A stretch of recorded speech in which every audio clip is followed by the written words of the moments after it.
take every possible step. We are turning to international forums, and we have stopped diesel fuel deliveries to Ukraine. We are also examining the possibility of halting electricity and natural gas supplies. We believe that this clearly exceeds all previous boundaries. Ukrainian action against another European Union member state, which, by the way, has been assisting Ukraine not with weapons and soldiers, but with humanitarian aid, even during the period of war, is unacceptable and intolerable. Ukraine can no longer count on receiving crude oil shipments from Hungary. Pro-Putin EU nation to cut off Ukraine's power. Chilling, choking threat to Zelensky. Russian oil supply row escalates. Hungary is considering cutting off power and gas exports to Ukraine. Prime Minister Viktor Orbán's chief of staff, Gergely Gulyás, told a briefing on February 19th that Kyiv must resume Russian oil shipments to Hungary via the Druzhba pipeline or face consequences. The oil supplies have been disrupted since January 27th. Ukraine said that the pipeline was damaged in alleged Russian drone attack. The alleged attack took place near the Ukrainian town of Brody, a key transit point for Russian crude bound for Slovakia and Hungary. Hungary and Slovakia are the only European Union states that are still refining Russian crude via Druzhba, resisting full European Union sanctions on Russian energy imports.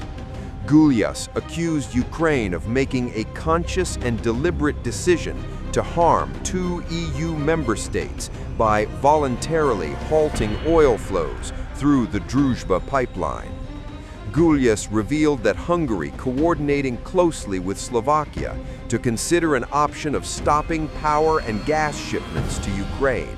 It is quite clear that Ukraine's political leadership consciously and deliberately decided to harm Hungary and Slovakia. Let me reiterate, it's not just that the Ukrainian side is trying to interfere in the election campaign by all means, but they are consciously causing damage to two European Union member states. The government has established that within Hungary's borders, even despite the closure of the Friendship crude oil pipeline by a voluntary Ukrainian decision, the security of energy supply remains fully guaranteed. We have released our strategic crude oil reserves, and this alone ensures our supply security for more than 3 months, and we are purchasing Russian oil, which will be transported to Hungary through Croatia. MOL has already placed an order for 500,000 tons. We absolutely do not accept the decision made by the Ukrainian government. This also contradicts their European Union candidate status, thus violating their commitments to the Union. We will take every possible step. We are turning to international forums, and we have stopped diesel fuel deliveries to Ukraine. We are also examining the possibility of halting electricity and natural gas supplies. We believe that this clearly exceeds all previous boundaries. Ukrainian action against another European Union member state, which, by the way, has been assisting Ukraine not with weapons and soldiers, but with humanitarian aid, even during the period of war, is unacceptable and intolerable. Ukraine can no longer count on receiving crude oil shipments from Hungary, and I reiterate, additional retaliatory measures will certainly follow if the Ukrainian government does not change its current decision and persists in keeping the Friendship crude oil pipeline closed based on completely unfounded claims. Hungary's stance has long been that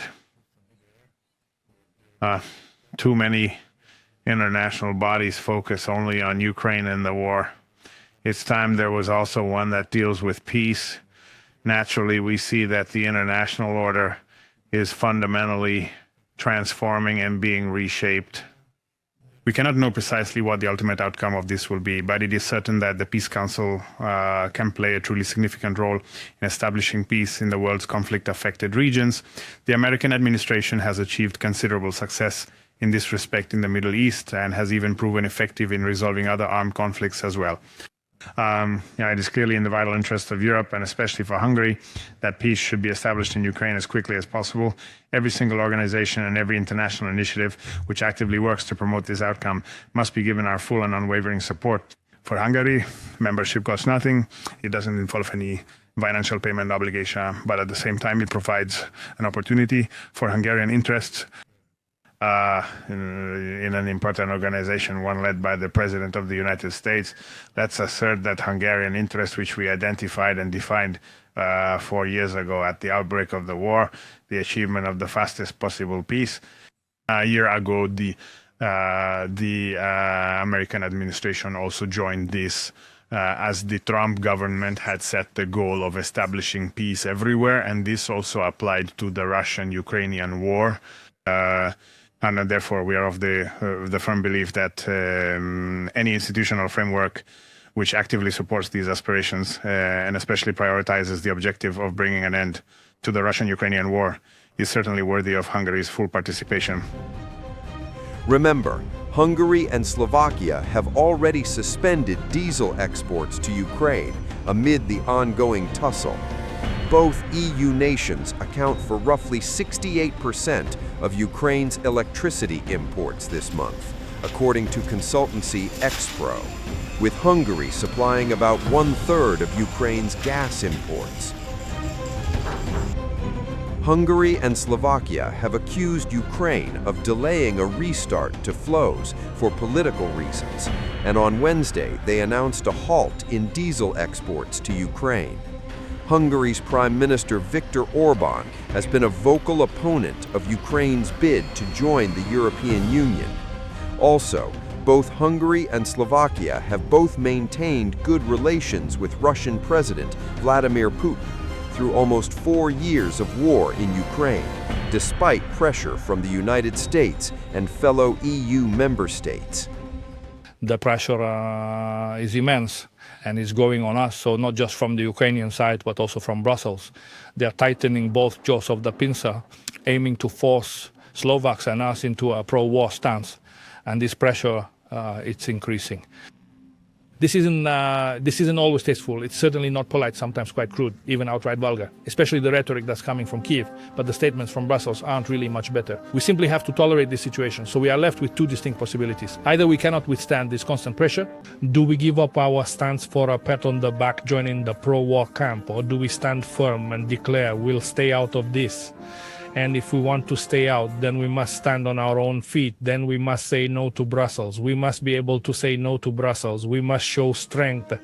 We must rally the whole country behind the government's position and make it clear that Hungary will stay out of this war. Slovak Prime Minister Robert Fico has also raised the possibility of cutting emergency electricity supplies. Pán prezident Zelenský si zahráva s našou podporou, pokiaľ ide o európsku perspektívu Ukrajiny. Ak sa potvrdí naše podozrenie, že ide o politické vydieranie, tak bude postupne strácať našu podporu. Rovnako dnes na rokovaní vlády bol predstaviteľ SEPSu, ktorého som pozval v súvislosti s dodávkami elektrickej energie na Ukrajinu. Slovensko dodáva tzv. Nazvime to bezpečnostné dodávky v prípade vypadnutia siete na Ukrajine, kedy potrebujú slovenskú elektrínu na stabilizáciu ich systému. V januári tohto roku bolo na Ukrajinu toľko elektríny poslanej, že to bolo 2-krát viac ako za celý rok 2025. Čiže pravdepodobne tieto dodávky majú nejaký význam pre elektrizačný systém Ukrajiny. Ak má pocit pán prezident Zelenský, že toto nemá žiadnu hodnotu, že to nepotrebuje, môžeme sa rozhodnúť, že odstúpime od tejto spolupráce, pokiaľ ide dodávky elektrickej energie.